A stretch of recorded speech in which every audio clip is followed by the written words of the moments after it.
Welcome to tip series. Today's tips is on digestive system.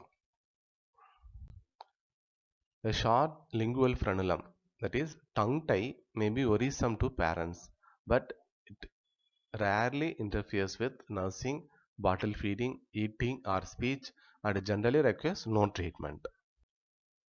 Surface furrowing of the tongue, a geographic tongue or scrotal tongue and a bifid uvula are also normal anatomic variants in the mouth. In infants with significant gastroesophageal reflux, 25 to 50% spontaneously resolve by 6 months of age, 75 to 85% by 12 months of age, and 95 to 98% by 18 months of age.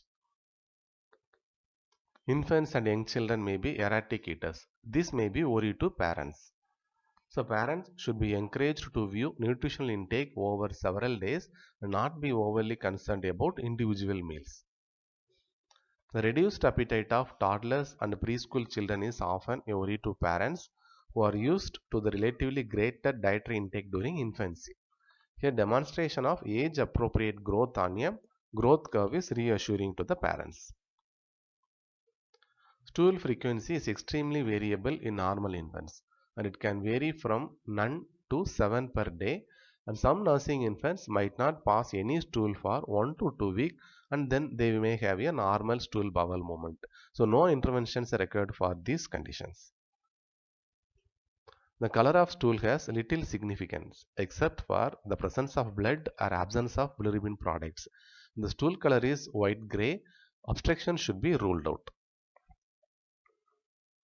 The presence of vegetable matter such as peas or corn in the stool of an older infant or toddler ingesting solids is normal, and it suggests poor chewing and not malabsorption.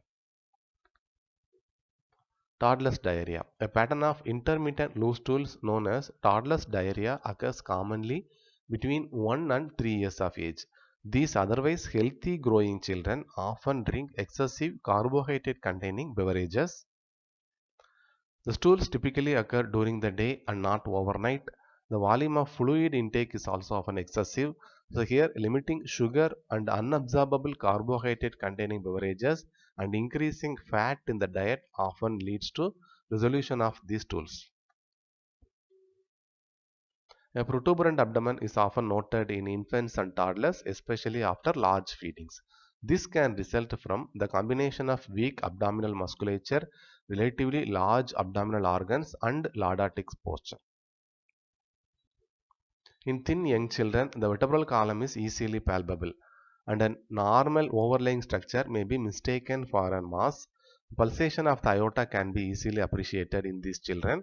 Normal stool can often palpated in the left lower quadrant in the descending or sigmoid colon. Indirect hyperbilirubinemia, which commonly occurs in normal newborns, tends to tint the sclera and skin as golden yellow, whereas direct hyperbilirubinemia produces a greenish yellow hue.